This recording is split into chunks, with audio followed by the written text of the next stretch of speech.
నమస్కారం. సుఖీభవకు స్వాగతం. ఈరోజు సుఖీభవలో స్థూలకాయానికి సంప్రదాయ చికిత్స, మధుమేహులు ఉపవాసం చేయొచ్చా, పొట్టలో ఆరోగ్యానికి ప్రోబయోటిక్స్, తుంటికీలు మార్పిడి వృద్ధులకెంతో మేలు, ఇంకా హెల్త్ టిప్. ఊబకాయం అనేది ఒక ఊబి లాంటిది. ఒకసారి అందులోకి జారిపోవడం మొదలైతే మన జీవితం అదుపు తప్పి ప్రమాదాల బాట పట్టినట్లే. స్థూలకాయం మొదలయ్యాక అడుగడుగునా సమస్యల తాకిడి ఎదురవుతూ ఉంటుంది. గజానికో రుగ్మత, మైలుకో విపత్తు పలకరిస్తూ ఉంటాయి. హై బీపీ, షుగర్, గుండె జబ్బులు, క్యాన్సర్లు, పక్షవాతం, కీళ్ల నొప్పులు, ఇలా ఒకటేమిటి, ప్రమాదకరమైన ఈ విపత్తులన్నింటికీ మోయలేని బరువు అనేది ప్రత్యక్షంగానో పరోక్షంగానో ఒక కారణంగా ఉంటుంది. అందుకే ఊబకాయాన్ని వ్యాధులకు కుంపటిగా, జబ్బులకు రాచబాటుగా పరిగణిస్తున్నారు డాక్టర్లు. ఈ నేపథ్యంలో కొండలాంటి స్థూలకాయాన్ని కరిగించేందుకు తనవైన ప్రత్యేక చికిత్సల్ని అందిస్తోంది రామోజీ ఫిల్మ్ సిటీలోని సుఖీభవ వెల్నెస్ సెంటర్. స్థూలకాయాన్ని తగ్గించేందుకు సుఖీభవ వెల్నెస్ కేంద్రం అందిస్తోన్న చికిత్సల గురించి ఇప్పుడు తెలుసుకుందాం.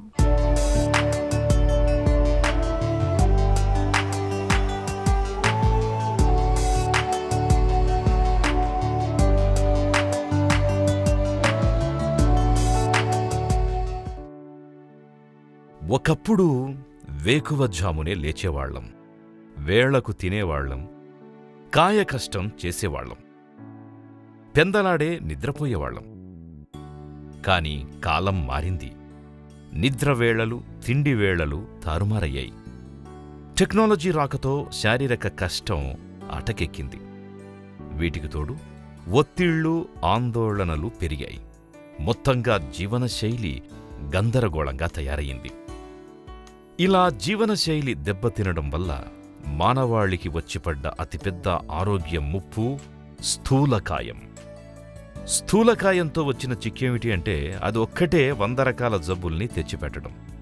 షుగర్, బీపీ, కొలెస్ట్రాల్, గుండె సమస్యలు, పక్షవాతం, మోకాళ్ల నొప్పులు, థైరాయిడ్, కొన్ని రకాల క్యాన్సర్లు, ఇలా స్థూలకాయం తెచ్చిపెట్టే జబ్బుల చిట్టా చెప్పుకుంటూ పోతే అంతే ఉండదు. అధిక బరువు తగ్గాలని రకరకాల డైటింగులు చేసేవాళ్లు, రకరకాల ఫిట్నెస్ యాక్టివిటీలు చేసేవారు ఎందరో. అయితే స్థూలకాయం ఓ మొండి ఘటం, ఓ పట్టాన తగ్గేది కాదు. బరువు తగ్గడానికి ఎన్నో విధాల క్రమశిక్షణ అవసరం. ఆహారం, వ్యాయామం, ఒత్తిళ్లు, ఇలా ప్రతిదానిని క్రమబద్ధీకరించుకోవాలి. సంప్రదాయ పద్ధతిలో ఇలాంటి క్రమశిక్షణలతో స్థూలకాయాన్ని తగ్గించుకోవడానికి రామోజీ ఫిల్మ్ సిటీలోని సుఖీభవ వెల్నెస్ సెంటర్ మీకు సహకరిస్తుంది. ओबेसिटी के लिए भी मेन वही है, आजकल स्ट्रेस लेवल बहुत हाई है. స్థూలకాయాన్ని తీసుకుంటే ఈ రోజుల్లో ఒత్తిడి అనేది ఎక్కువగా ఉంటుంది. ఒత్తిడి ఎక్కువగా ఉన్నప్పుడు ఏమవుతుందంటే కొందరు ఎక్కువగా తినేస్తారు, కొందరికేమో విపరీతమైన బద్ధకం వచ్చేస్తుంది. ఇలాంటి సందర్భాల్లో మేం చెప్పే మొదటి డీటాక్స్ ప్రక్రియ ఏమిటంటే శరీరాన్ని, మనసును రెండింటినీ ఆరోగ్యంగా ఉంచుకోవాలి, చురుగ్గా ఉంచుకోవాలి. ఈ రెండింటినీ చక్కగా ఉంచుకోవటం అన్నది చాలా ప్రధానమైనది. మొత్తం ఆరోగ్యాన్ని జాగ్రత్తగా ఉంచుకోవడానికి కూడా ఇది సహకరిస్తుంది. స్థూలకాయానికి సంబంధించి మన గోల్ని సాధించడం కోసం అది అవసరం. ఒబేసిటీ అన్నది కూడా ఒక అనారోగ్య సమస్యే. ఒబేసిటీలో ప్రధానంగా కనిపించేది అతిగా తినేవాళ్లు, అలాగే బద్ధకంగా ఉండేవాళ్లు. వీరిద్దరికీ యోగిక్ వ్యాయామాలు మా దగ్గరున్నాయి. వాటిని ఎలా డిజైన్ చేశామంటే అవి స్థూలకాయాన్ని తగ్గించడంలో చక్కగా పనిచేస్తాయి. దాంతోపాటు ఆహార ప్రణాళిక కూడా ఉంటుంది. వీటితో పాటుగా ప్రకృతి వైద్యానికి సంబంధించిన హైడ్రోథెరపీని కూడా మేము వాడతాం. ఇది చెడు కణజాలాన్ని బ్రేక్ చేసి తొలగించడంలో చక్కగా తోడ్పడుతుంది. ఆహారం, ప్రకృతి వైద్యం, యోగిక్ వ్యాయామాలు, వీటన్నింటినీ సమపాళ్లలో కలిపి స్థూలకాయాన్ని తగ్గించడానికి వాడతాం. సహజంగా బరువును తగ్గించడానికి మేం ప్రయత్నిస్తాం. దానివల్ల శరీరం కూడా సులభంగా అడ్జస్ట్ అవుతుంది. బరువు తగ్గేటప్పుడు బ్యాలెన్స్ అన్నది చాలా ముఖ్యం. శరీరంలో మెటబాలిక్ రేట్ని పెంచి స్థూలకాయాన్ని తగ్గించడానికి ప్రయత్నిస్తాం. మెటబాలిజం రేట్ బాగా ఉంటే బరువు తగ్గడం సులభమవుతుంది. మెటబాలిక్ అగర్ ఆప్కా ఠీక్ హై తో ఒబేసిటీ నహీ ఆతీ. అధిక బరువు అనేది ఓ ఊబిలాంటిది. ఒక్కసారి అందులో దిగబడితే బయటపడడం అంత సులభం కాదు. తినే తిండి, చేసే వ్యాయామం, నిద్ర, ఒత్తిళ్లు ఇలా ఎన్నో కారణాలు కలగలిసి స్థూలకాయాన్ని తెచ్చిపెడుతున్నాయి. గజిబిజిగా తయారైన జీవనశైలిని చక్కదిద్దుకుంటే మెల్లగానైనా బరువు తగ్గుతాం. కానీ చాలామంది వెంటనే బరువు తగ్గాలని చెప్పి క్రాష్ డైటింగ్లను, విపరీతమైన వ్యాయామాలను లేదంటే లైపోసెక్షన్, బేరియాట్రిక్ విధానాల్ని ఆశ్రయిస్తుంటారు. వీటన్నిటి వల్ల కూడా అనేక అనర్థాలు లేకపోలేదు.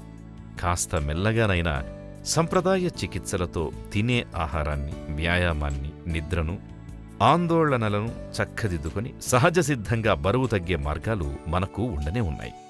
కాకపోతే 1-2 నెలలు ఎక్కువ సమయం పట్టొచ్చు.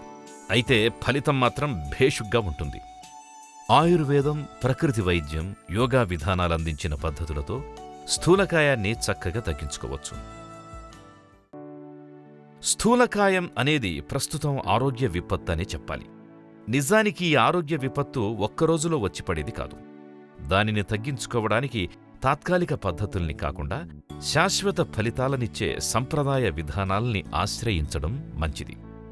ప్రకృతి వైద్యాన్ని, ఆయుర్వేద వైద్యాన్ని, యోగాల సమ్మిశ్రమంగా స్థూలకాయాన్ని తగ్గించే మార్గాల్ని సుఖీభవ వెల్నెస్ సెంటర్ ఇప్పుడు మీకు అందిస్తోంది. లంకనం పరమౌషధం అన్నది మనకు బాగా తెలిసిన నానుడి. అప్పుడప్పుడు ఉపవాసం చేయడం వల్ల ఆరోగ్యానికి మంచే జరుగుతుందని డాక్టర్లు కూడా చెప్తారు. అయితే షుగర్ జబ్బుతో బాధపడుతున్నప్పుడు మాత్రం ఉపవాసానికి దూరంగా ఉండాలి. ఉపవాసం చేయడం వల్ల రక్తంలో గ్లూకోజ్ స్థాయిలు అదుపు తప్పడంతో పాటు హైపోగ్లైసిమియా, కీటోన్స్ పెరగడం వంటి విషమ సమస్యలు ఎదురవుతాయని చెప్తారు నిపుణులు. ఉపవాసం అనేది మధుమేహులకు ఎందుకు మంచిది కాదో ఇప్పుడు తెలుసుకుందాం.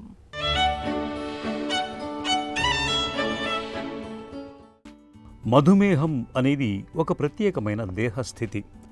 మధుమేహం ఉన్నవాళ్ళు అంతా సక్రమంగానే తింటున్నా కూడా వాళ్ళు తీసుకున్న ఆహారం మొత్తాన్ని శరీరం పూర్తిగా వినియోగించుకునే పరిస్థితి ఉండదు.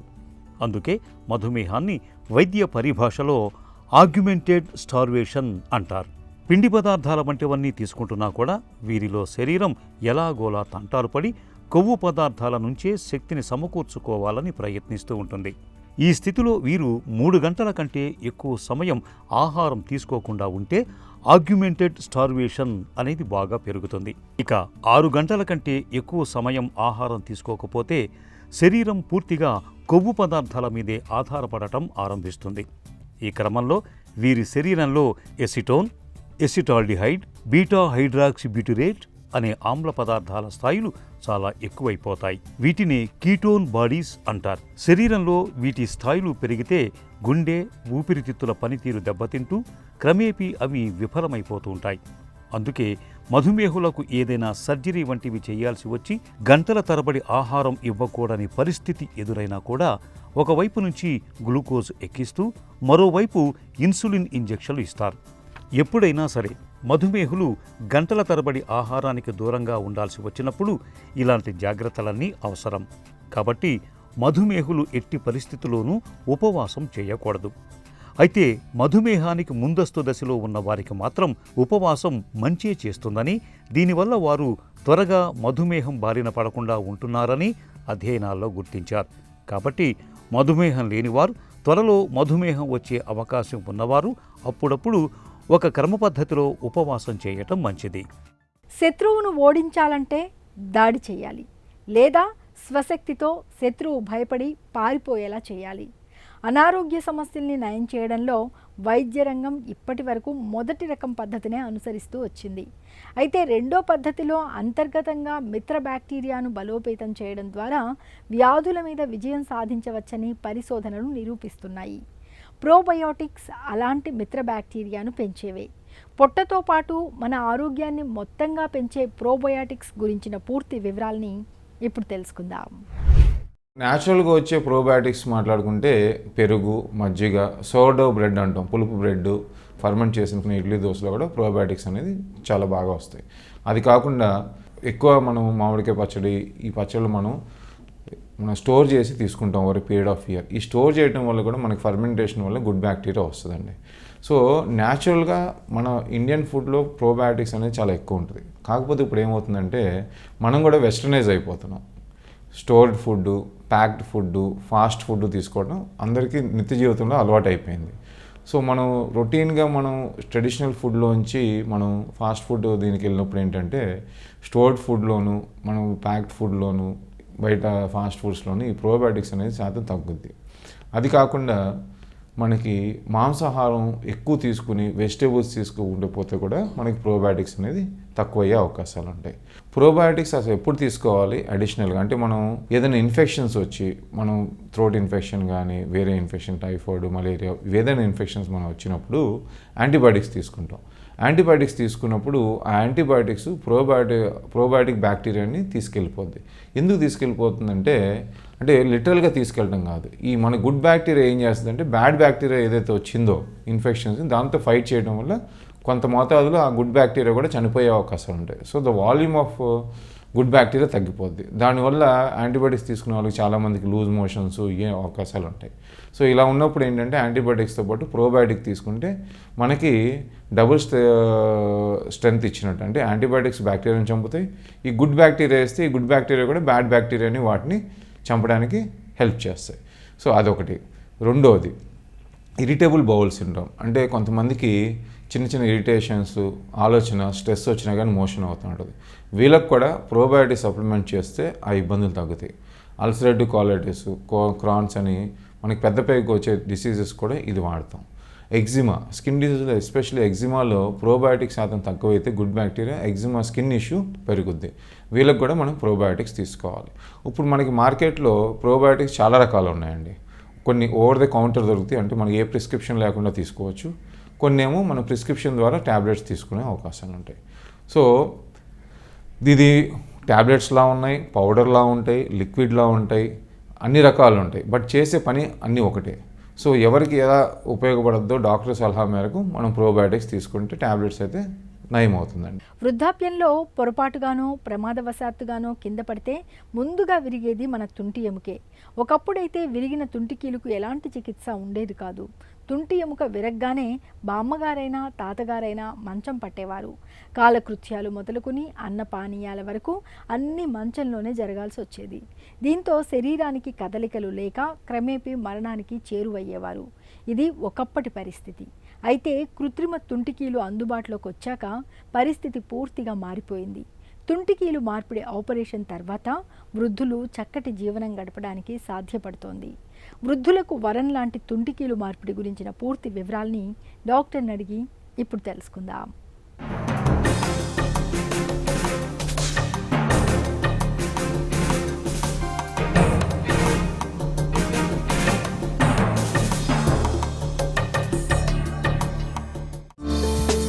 తుంటికీలు ఎలా దెబ్బతింటుంది? మనకి ఇప్పుడు మోకాల జాయింట్తో కంపేర్ చేస్తే తుంటి జాయింట్, హిప్ జాయింట్లో ఉండే ప్రాబ్లమ్స్ ఓన్లీ 5 to 10% ఉంటాయి మన జనరల్ పబ్లిక్లో. అది మన ఇండియన్ కమ్యూనిటీ, ఇండియన్ రేస్ గురించి అట్లా ఉంటాయి. మనం ఇది కంపేర్ చేస్తే అమెరికా ఆర్ యూరోపియన్ కాంటినెంట్లో చూస్తే వాళ్ళకు వచ్చే hip joint arthritis is around 50%, knee joint arthritis 50% ఉంటుంది. మనకు రివర్స్. ఇండియన్ కమ్యూనిటీ, మనకి ఇండియన్స్లో 95% నీ ప్రాబ్లమ్స్ వస్తాయి. హిప్ ప్రాబ్లం వచ్చేది చాలా తక్కువ and rare and only maybe 3 to 5%. ఇది నార్మల్ తుంటి జాయింట్. దీన్ని ఫీమర్ బోన్ అంటాము, ఇది హిప్ బోన్ అంటాం, పైన అస్టాబులం అంటాం దీన్ని. సో ఇది కప్ మాదిరి ఉంటుంది, ఇది హెడ్ మాదిరి ఉంటుంది. సో నార్మల్గా ఉండేది ఇట్లా అటాచ్ అయిపోయి ఇట్లా మూవ్ అవుతుంటుంది. సో మన హిప్ జాయింట్ ఫోల్డ్ చేసినప్పుడు, స్ట్రైటన్ చేసినప్పుడు ఇట్లా మూవ్ అవుతుంటుంది. దీన్ని హిప్ జాయింట్ అంటాం. This is the femur, femoral head and acetabular region. ఈ 3 కంపోనెంట్స్ ఉంటాయి ఇన్ ఎనీ హిప్ జాయింట్. సాధారణంగా మనం కంపేర్ చేస్తే నీ జాయింట్ ప్రాబ్లమ్స్, నీ ఆర్థరైటిస్, నీ రీప్లేస్మెంట్ అంతా మనము ఏజ్ ఆఫ్ 50-60 తర్వాతే చేస్తాం. కానీ హిప్ జాయింట్ ప్రాబ్లమ్స్ మనకు 18-20 ఇయర్స్ నుంచి కానీ వస్తుంటాయి. సో కొంతమందికి ఏమవుతుందంటే చిన్నప్పుడే పుట్టినప్పుడు హిప్లో కొంచెం ప్రాబ్లమ్స్ ఉంటాయి, కాల్డ్ డెవలప్మెంటల్ ప్రాబ్లమ్స్ ఉంటాయి, వేరే బోన్ గ్రోత్లోనో ఏదో ప్రాబ్లమ్. అలాంటి వాళ్ళకి బై ద ఏజ్ ఆఫ్ 25-30 హిప్లో పెయిన్ రావచ్చు. దాన్ని పుట్టుతో వచ్చినా కానీ దాని సిమ్టమ్స్ మనకు 25-30 ఇయర్స్లో కనపడతాయి. కొంతమందికి ఏవాస్కులర్ నెక్రోసిస్ అని అవుతుంది. అంటే ఏమవుతుందంటే ఇక్కడ ఫిమోరల్ హెడ్ ఉంది కదా, ఈ హెడ్లో రక్త ప్రసారం తక్కువ అవుతుంది. లాస్ట్ 3-4 ఇయర్స్లో కోవిడ్ వచ్చిన తర్వాత ఇలాంటి పేషెంట్స్ చాలా ఎక్కువ అయినారు. సో దీంట్లో ఏమవుతుందంటే హిప్ జాయింట్ దగ్గర ఇక్కడ రక్త ప్రసరణ తక్కువై దాన్ని ఏవాస్కులర్ నెక్రోసిస్ అంటారు. ఈ ఏవాస్కులర్ నెక్రోసిస్ అయిన తర్వాత కొన్ని సంవత్సరాలలో హిప్ జాయింట్ పూర్తిగా డ్యామేజ్ కావచ్చు. So this is the next common cause. Then కొంతమంది ఎక్సెసివ్ ఆల్కహాలిక్స్ ఉన్నా కానీ ఆర్ ఎనీ ఎర్లియర్ ఇంజరీస్ ఉన్నా కానీ హిప్ జాయింట్స్లో డ్యామేజ్ కావచ్చు. తుంటికీలు మార్పిడిని ఎప్పుడు ఎలాంటి సందర్భాల్లో చేస్తారు? హిప్ పెయిన్ ఉన్నప్పుడు మనం పేషెంట్ ఎక్స్రే చూసి కొన్ని సిచ్యువేషన్స్లో ఎంఆర్ఐ చూసి వాళ్ళ యాక్టివిటీ ఎంత ఉందో చూసుకొని అప్పుడు మనం దాని సర్జరీ గురించి డిసైడ్ చేయాలి. ఎనీ రీప్లేస్మెంట్ ప్రొసీజర్ హిప్ది వచ్చేది మనకు only around that long term స్టడీస్లో 20 years వస్తాయి. దాని తర్వాత మళ్ళీ చేయాల్సి వస్తుంది. సో యంగ్ ఏజ్లో ఈ పేషెంట్స్ ఏవాస్కులర్ నెక్రోసిస్ ఆర్థరైటిస్ వచ్చిన వాళ్ళకి యంగ్ ఏజ్లో వచ్చినప్పుడు మనం దాని సర్జరీ ఎంత వీలైతే పోస్ట్పోన్ చేసేది బెటర్. మనకు నడవలేని పరిస్థితి వచ్చినప్పుడు డైలీ యాక్టివిటీ చేయలేనప్పుడు అప్పుడు మనం దాని గురించి సర్జరీ గురించి చేయాల్సి వస్తుంది. సో పెయిన్ ఎక్కువై నేను నడవలేను, నాకు కష్టంగా అవుతున్నది, నా డైలీ యాక్టివిటీ చేసేటప్పుడు చేయాలి. ఐడియలీ కొంచెం కుంటినా కానీ కొంచెం లింపింగ్ ఉన్నా కానీ తొందరపడి సర్జరీ గురించి మనం ఆలోచించకూడదు. Only when the quality of life is damaged, మన నడక చేత కానప్పుడు మనం చేయాలి దీని గురించి సర్జరీ. నా స్టేజ్ ఆఫ్ ఆర్థరైటిస్ ఉన్నప్పుడు మనం ఎర్లీ స్టేజ్ ఉన్నప్పుడు సర్జరీ చేయము, మోడరేట్ స్టేజ్ ఉన్నప్పుడు సర్జరీ చేయము, లేట్ స్టేజ్ ఉన్నప్పుడు సర్జరీ చేయాల్సిందే. సో ఆ లేట్ స్టేజ్ ఉన్నప్పుడు పేషెంట్ కండిషన్ చూసి పేషెంట్ జనరల్ కండిషన్ చూసి హెల్త్ అంతా చూసి నడవలేడంటే సర్జరీ చేసేది most of the cases 99% cases surgery చేయవచ్చు. తుంటికీలు మార్పిడి ఆపరేషన్ ఎలా ఉంటుంది? ఎన్ని రకాలుగా ఉంటుంది? సో హిప్ రీప్లేస్మెంట్ అంటే అండి this is a very very standard surgery. మనకు నీ రీప్లేస్మెంట్ చేసే ముందు యూకే అంతా కానీ 1960s నుంచి హిప్ రీప్లేస్మెంట్ చాలా మటుకు నడుస్తున్నది. ఓన్లీ మనకు ఇండియాలో దీని అవేర్నెస్ తక్కువ and patients also percentage of patients ఈ ప్రాబ్లంతో వచ్చేది తక్కువ. సో ఎక్స్ప్లెయిన్ చేసినట్లు హిప్ జాయింట్ డ్యామేజ్ అయినప్పుడు దాన్ని మనం హిప్ రీప్లేస్మెంట్ చేయాలి. హిప్ రీప్లేస్మెంట్ ఎట్లా చేస్తామంటే ఇది ప్రొసీజర్ అండి. ఇది డ్యామేజ్ అయిన హిప్, ఈ హెడ్ అంతా చెడిపోయింది, ఇక్కడ లోపల ఉండే కప్ ఆల్సో డ్యామేజ్ అయిపోయింది. సో ఈ 2 భాగాలు మనం తీసేయాలి. తీసేసి we have to put in metal implant. So metal implant ఎట్లుంటుంది? సో హిప్ రీప్లేస్మెంట్లో 2 parts ఉంటాయి. One is the cup. ఈ కప్ ఎక్కడ కూర్చుంటుంది? అస్టాబ్యులర్ అండ్ హిప్ అస్టాబ్యులర్ బోన్లో కూర్చుంటుంది. దెన్ ఇది ఫీమర్ బోన్, దీంట్లో స్టెమ్ ఉంటుంది. స్టెమ్ అంటే ఇట్లుంటుంది. సో మనం స్టెమ్ని ఇక్కడ అంతా క్లీన్ చేసేసి స్టెమ్ని లోపల ఇంట్రడ్యూస్ చేసి హెడ్ ఒక పార్ట్ వస్తుంది.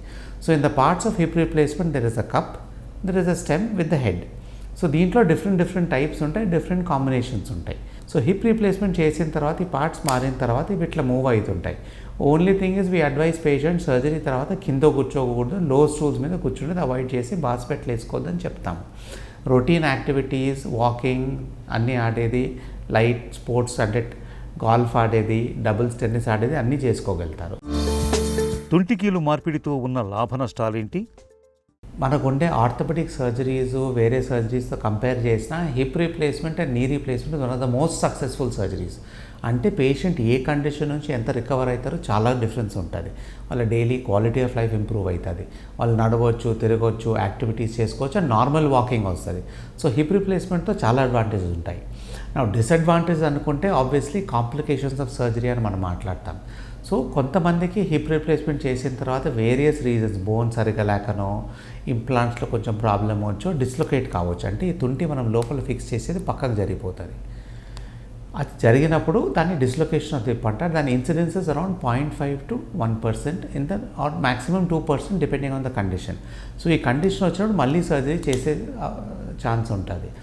సో ఇదొక కాంప్లికేషన్. కొంచెం హిప్ ఫ్రాక్చర్ అయ్యేది, పడినప్పుడు ఏమన్నా ఈ స్టెమ్ చుట్టూ ఈ బోన్ ఫ్రాక్చర్ కావచ్చు, అదొక కాంప్లికేషన్. అండ్ ఇన్ఫెక్షన్ రిస్క్ ఒక 0.1% 0.2% ఉంటుంది. సో ఈ 3 major disadvantages of hip replacement or not disadvantages, complications అంటాము. సో డిసడ్వాంటేజ్ ఆఫ్ సర్జరీ ఏం లేదు, అన్ని అడ్వాంటేజెస్ ఉంటాయి. ఆబ్వియస్లీ ఒక 20-25 years తర్వాత ఫెయిల్ అయిన తర్వాత మళ్ళీ చేయాల్సి వస్తుంది. That is obviously disadvantage. But నీకు నడక చేత కానప్పుడు, ఈవెన్ బాత్రూమ్ పోయి ఇంట్లో పనులు బయట వరకు ఏది చేత కానప్పుడు this surgery is a life giving. నడవచ్చు, తిరగవచ్చు, అన్ని యాక్టివిటీస్ చేయవచ్చు. So that is a very promising surgery and results are very very good. Basically 2 types ఉంటాయి, సిమెంటెడ్ ఉంటాయి, అన్సిమెంటెడ్ ఉంటాయి. సిమెంటెడ్ అంటే ఈ ఇంప్లాంట్స్ మనం చెప్పినది కప్ ఉంటుంది, స్టెమ్ ఉంటుంది విత్ ద హెడ్. దీన్ని మనము లోపల ఫిక్స్ చేసేది విత్ సిమెంట్. దాట్ సిమెంట్ మనం వాడేది only above the age of 40-50 తర్వాతనే. చాలామంది యంగర్ ఏజ్ గ్రూప్స్లో వస్తున్నారు. వాళ్ళకి మనం వాడేది అన్సిమెంటెడ్ ఇంప్లాంట్స్. అంటే ఇంప్లాంట్స్లో కోటింగ్ ఉంటుంది and the titanium implant fixes to the bone and osteo integrates, అంటే బోన్తో జాయిన్ అవుతుంది even on the cup, even on the stem.